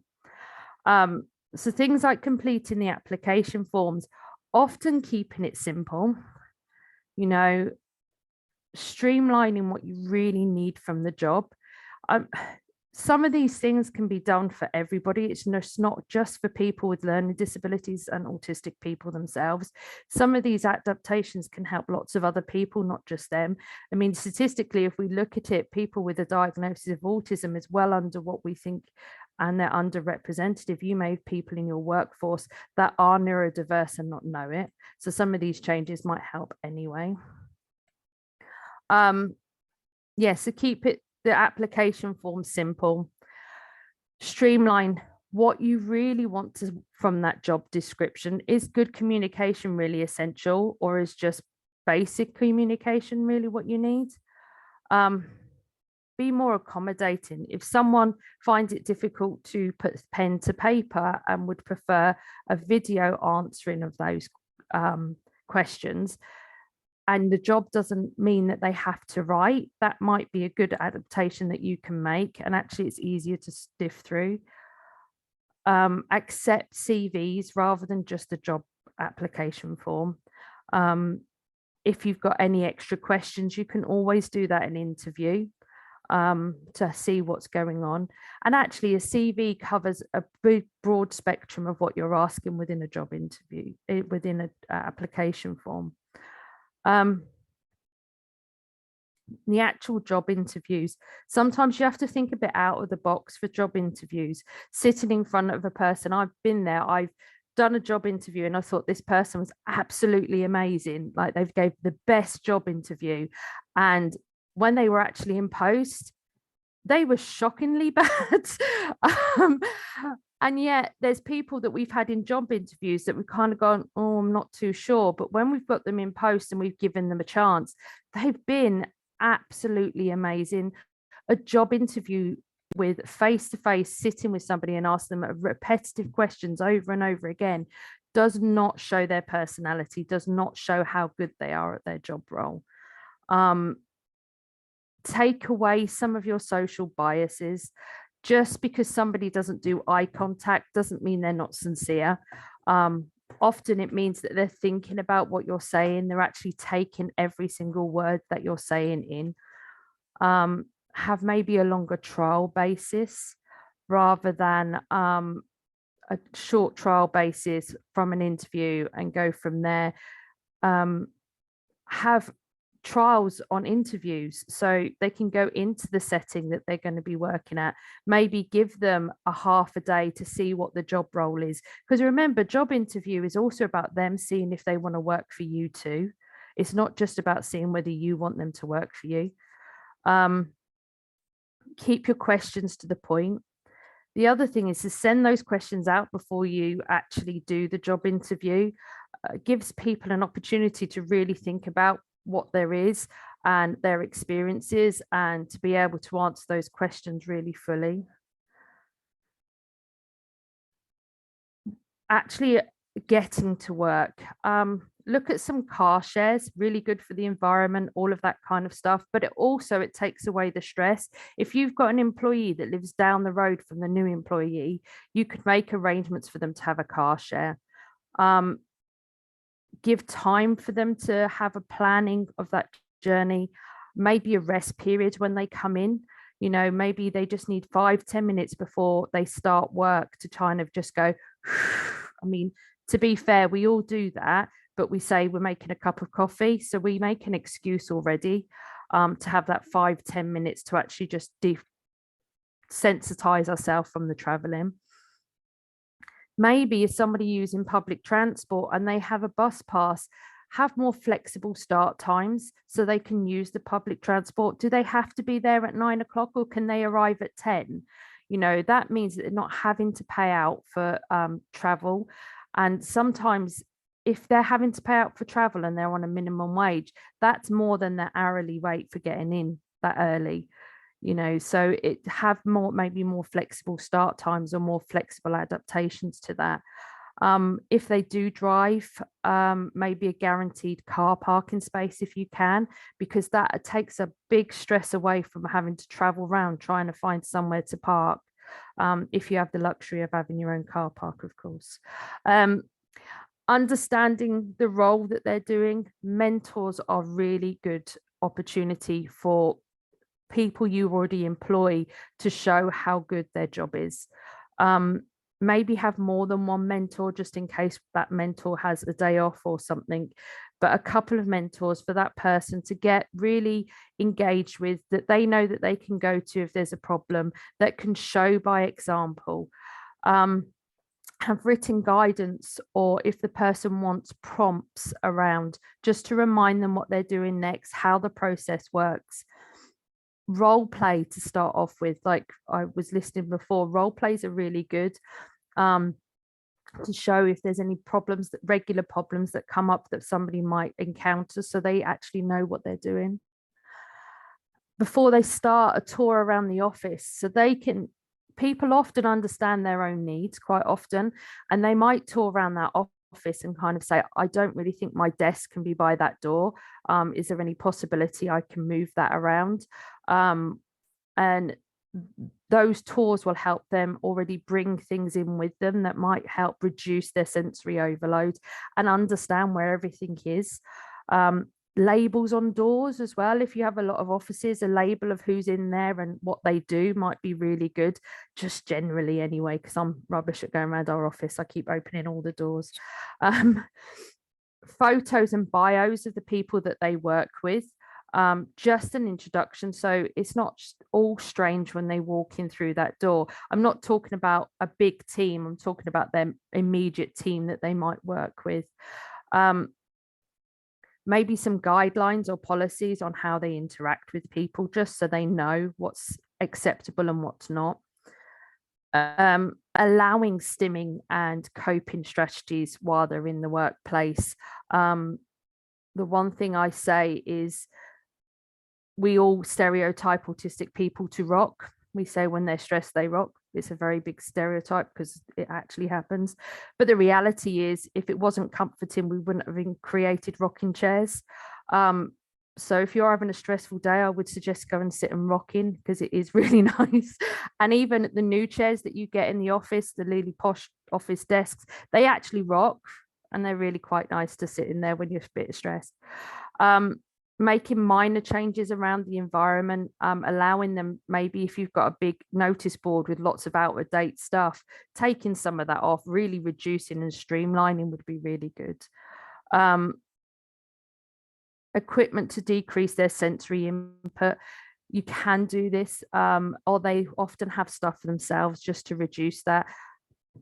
Can I have the next slide, please, Natalie? Communication, be open to different ways to communicate. Communication isn't just verbal. We can look at notes, we could look at pictorial, you could look at a whole range of different things that's out there to help support people to actually communicate with others. The mentors, to understand how that person communicates best. If they get to know those mentors, what will happen is they'll be more likely to be able to communicate better with them about the needs that they have and some questions that they might have. Don't have a blame culture. This helps with the bullying and harassment as well. By placing blame on the person with the disability or the need often means that they're the ones that will leave, and it may not be them. It's about perspective. Say what you mean and do what you say. Sounds quite simple, but we often don't say what we mean, and we often don't do what we say. But if you can do that, that will really raise some really good relationships with the people you're employing. Basic training on diversity. You don't have to pinpoint and say, by the way, we have somebody that's coming in with a learning disability, therefore you need to go on learning disability training. No, just, I mean, especially if you have got people that are community facing or people that are interacting with the wider community, diversity training would really help support everybody. Have good policies around bullying and harassment, something very concrete that people can go to. Have a go-to person for those kind of complaints. Often people don't like to go to their managers. Often people find it really hard to go to the CEO or the trust or whomever they need to go. So have somebody that's very low key that they can go to just to talk things through and talk about what's going on to see if it needs to be raised higher and higher. And ensure they're approachable. It's no point having somebody you already know that's run off their feet, and every time someone approaches them, they go, oh, not again. Have somebody that you know that's going to work well with that, who would really work, and it would bring them forwards to be able to do that. Any unpredictability, I know it's really hard, but give as much notice as possible. It allows people to adapt. It allows people to reorganize. If you are autistic, often if a new change happens, what often happens is their brain, they have to go through all the options. They have to go through how that impacts and what those options mean. They can't, it's not an automatic process, they're manually processing, so it takes an awful lot of time and effort on their part to cope with any changes. Give more breaks for that processing, you know, give more time to process any changes. Try and encourage those coping skills that they have and talk to them for those try to keep as predictable as much as possible. Anything you can keep predictable, keep predictable. The other things to remember is obviously there's an access to work grant that people can do that can entail an assessment of the work environment, and they actually talk to the person about what is going on. They know what they're finding stressful. And if you've got an approachable person, it will really work well. Can I have the next slide, please, Natalie? Okay, I can see there's 22 comments there. Is there any particular questions? Because I'm not going to be in the question and answer session. That's okay, Emily May, and I really thank you. I have to say, you know, all the tips you're giving, when you think it actually really would help people on the spectrum with learning disability, but actually it would help everyone. Yeah. Emily May, that's the tragedy of this, isn't it? We Yeah. could actually have far more friendlier working environments and far more inclusive ones, and make everybody's life much better. So yeah, thank you for your tips and No your worries. wealth of experience as well. So are you saying you need to hook off right now? Yeah, I'll be I've got some other bits that I need to do, sorry, because it was all last minute. I didn't book the whole session off. Okay, no, that's fine. I'm sure if there is anything very specific, you know, there'll be an opportunity to answer it later.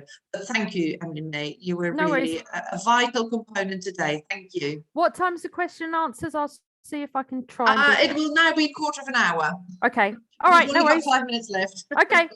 I'll Okay. stay on then. I'll be fine. Okay, Right. dokie. Bye. Okay, last but not least, we are having an employment perspective. Really important aspect as well. And we're having Christina Earl, who's the Head of Innovation and Business Development at Surrey Choices, who will be talking to us about that. Welcome, Christine.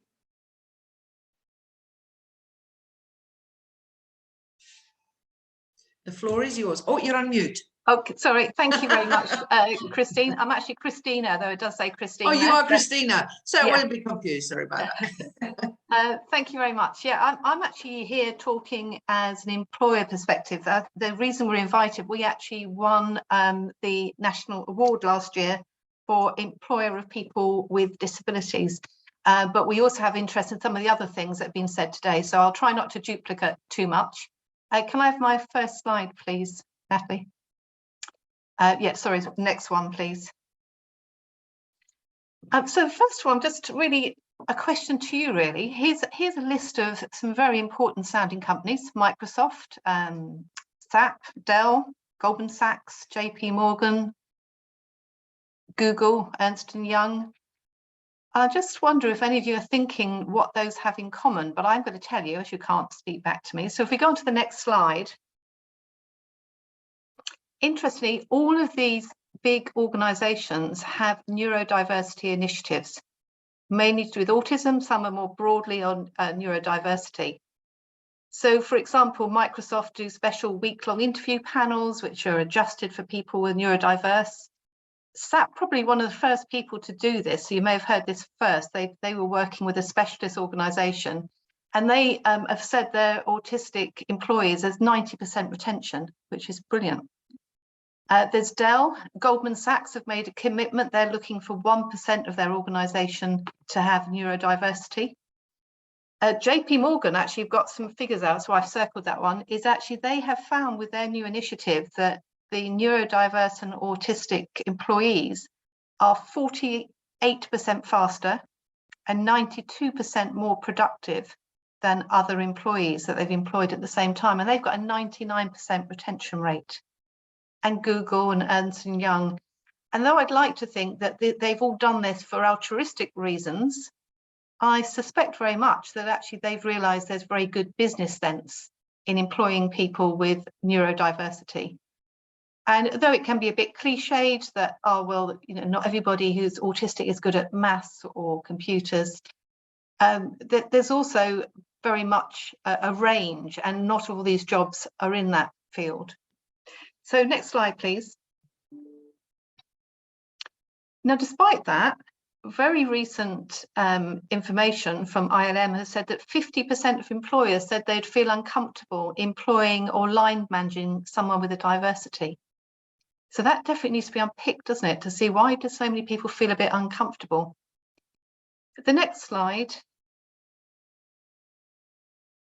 is a quote from Ross, who's neurodiverse, and what he's saying, he's not really less than anybody else, he's just different. So it's different ways of thinking that have come out in lots of the other presentations.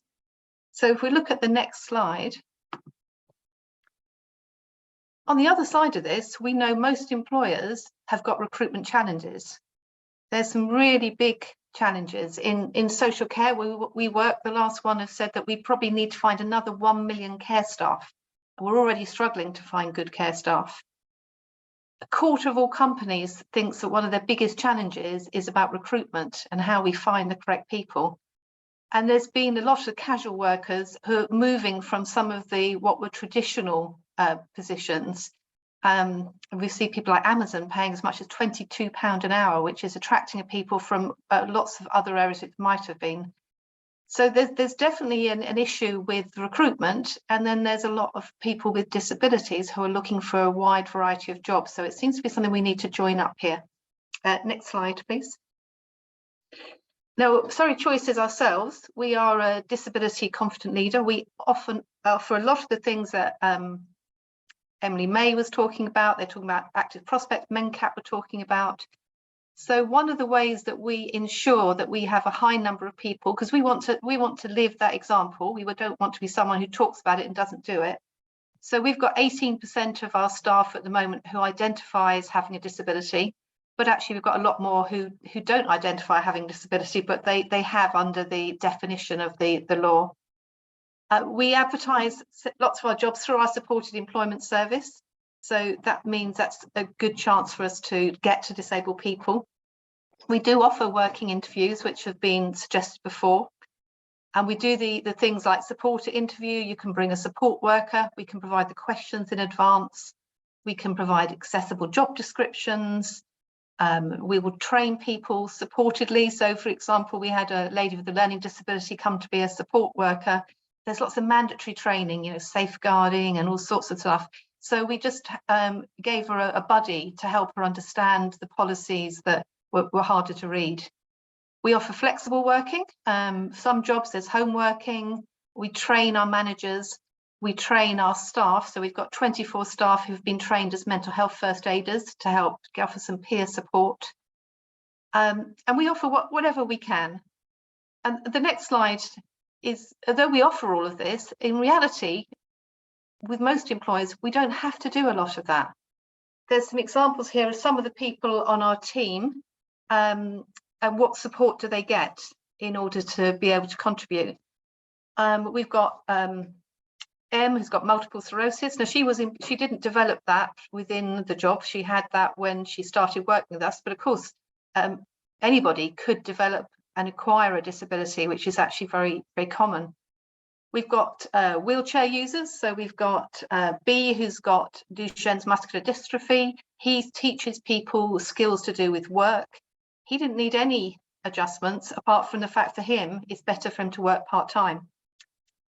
We've got a young man with a learning disability. He's worked with us many years now. I still think as a young man, he's probably getting older now, but he just needs support with the training, and he needs easy read on some of the policies. We've also got A, who's an autistic support worker. Again, he just needs line management support. There isn't anything special we need to put in apart from to be clear and make sure the manager understands that disability. Elle's one of our new employees. She was totally lost all eyesight when she was at university. So she's now got to find a total new way of working. She's having to learn how to use these Zoom calls. You imagine how difficult that is when you can't see anybody, you can't see, and you've got to use your JAWS software, which is converting any shared screens. So without going through everybody, we've got a lot of people with learning disabilities and autism, and actually the amount of support that we give in reality is very low compared to what is potentially on offer. And I think this is what a lot of employers are starting to realise, that actually there is access to work, and it's individual for the person, as we've been through with lots of the conversations today. So if you talk to somebody and find out what they need, often it can be fairly minor and it can be adapted for it very well. Next slide, please. Now, we have been lucky, we have our own supported employment service, and we've talked a lot about supported employment today. And it is a team that works. Now, I've got this figure on. We actually work with over 400 employers in employability. I did this before we got the latest figures. So there are a lot of employers. We're based in Surrey, who are employing people with learning disabilities, autism, which is predominantly what Surrey Choice's employability team work with. And so every year they'll get, on average, 100 paid jobs for disabled people. And they also help people to keep their jobs, because often people, and I think we've talked about this before, it's not just about finding a job. How do you get a long-term career? How do you make sure that if there is a problem at work, that will be supported? So we have like a rapid response team. We will proactively call people up and say, how's it going? What's happening? And we ring both the employer and the employee. And if there's any issues, normally our response team can go in, sort those out, and make sure that this develops into a proper long-term career without any issues. And this team's really given us the confidence as an employer to see the talent in the disabled workforce and make sure we're not missing out. Because as I said, the adjustments are often very small. As long as we've matched the job well, we can use access to work. In fact, in reality, we've used that very few times with our own employees. We use it a lot more with other employers. And this method is well proven. This is not a method that Surrey Choices or any of the other base members have made up. It's actually the place and train that people have been shown to work much better if they learn on the job. It's quite hard to transfer skills sometimes if you've got a learning disability or autism. And the importance is the support is there for both the employer and the employee. I just saw in the comments from Paul, yeah, £22 an hour, that sounds nice, doesn't it, Paul? We'll all be working for Amazon, but I think actually that's a hard job. Next slide, Natalie, please. And I'm going to finish off. So we've worked with lots of different employers.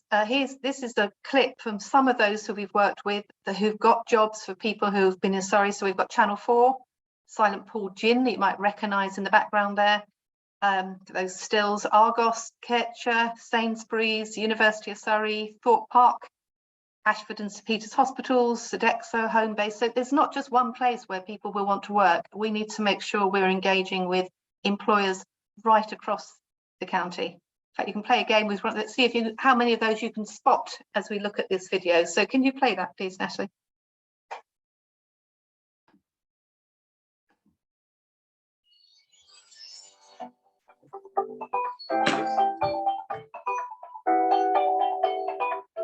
From our perspective, we found this a really positive experience, and we would highly recommend that people take the opportunity to work with Surrey Choices. The message is it's not rocket science. It's not difficult. It's no more difficult than employing anybody else. I would say go into it with an open mind. The chances are you're going to get a really awesome person. We found them really supportive in helping us find people. They supported the candidates and ourselves through the interview process. They made it easy for us to get people here. Don't be fearful of things like the cost of adjustments. Ultimately, what you're looking for is the best talent, and you shouldn't really be too worried about the package that talent comes in. Contact us. We will give you the department managers, but you can speak to them direct and find out what made it so special for both them, our clients, and their team.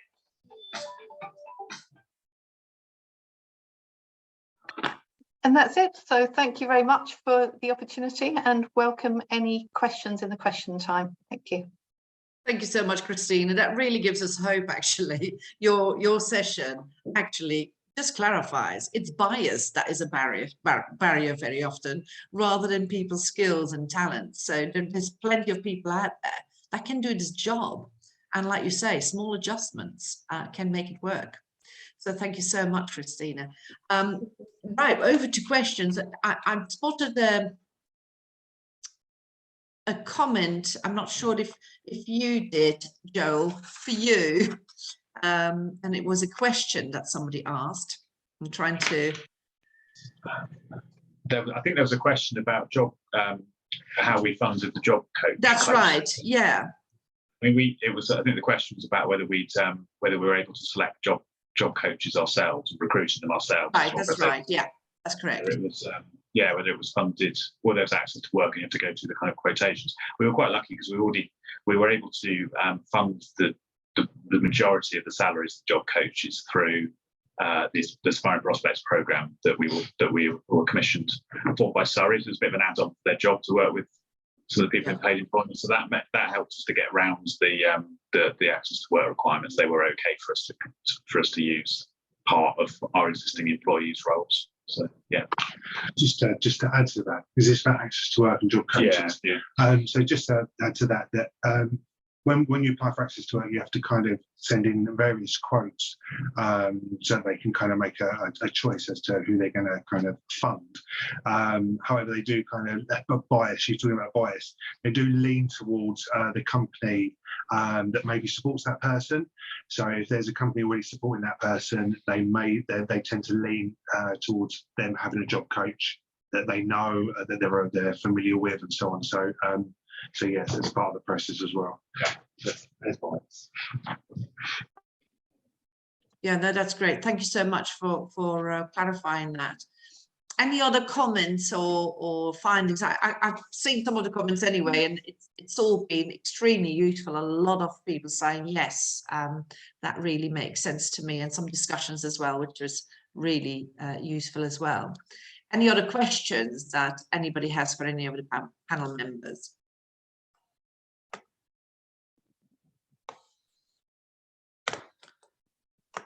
I know that Paul popped in just some information about accessible information standards, so that may be useful as well for people.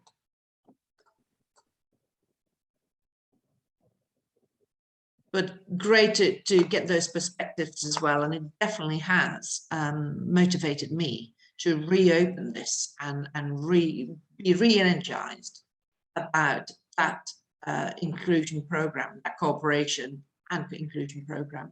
That's absolutely vital. It's the absolute right way forward. Emily May, any other comments? Because I think I cut you a bit short because I thought we were running out of time. Please. No, I know there's a few mentions of benefits on there. Yeah, it can be a barrier. What I would say is it depends on what that person's benefits is on. And often if employers can give a smaller contract at 16 hours, under 16 hours on a minimum wage, means that they can test drive the job before they lose any benefits if they're on limited capability. Obviously, work does not affect PIP. We know that it's a challenge to get limited capability, and we know it's a challenge to get PIP, but work does not affect people applying for PIP anytime.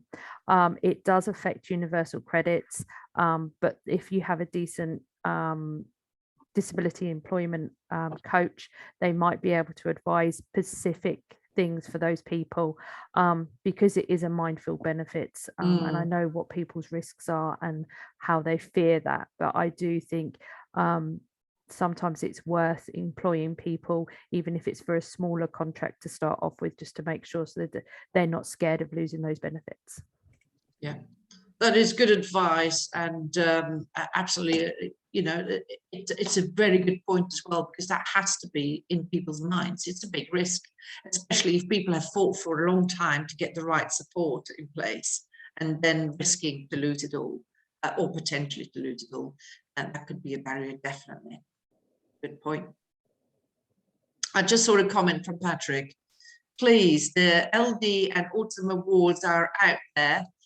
It's only a couple of days to go, so I'm not unless Patrick grants us an extension.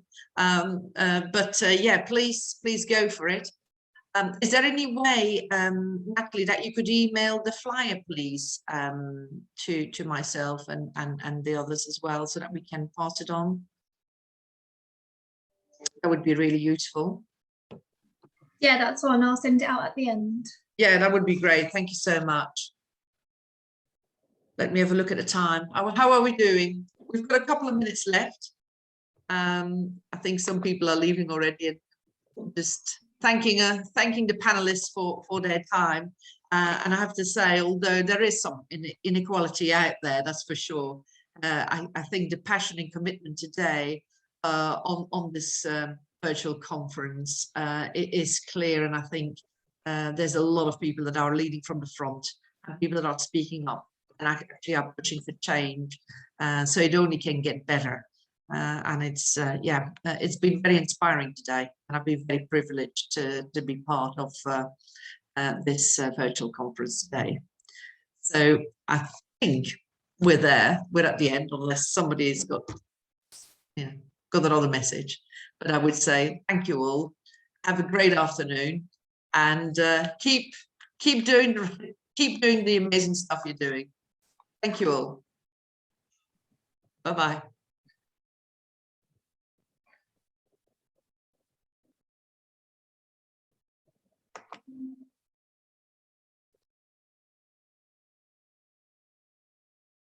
All right, Natalie? Yeah, brilliant. Thank you so much, Christine. Did I finish a bit early? No, it's bang on 1 o'clock. You're absolutely fine. Okay, that's wonderful. Okay, then. Thank you so much, Natalie. Brilliant. Thank you. Have a great day. And you. Bye-bye. Bye.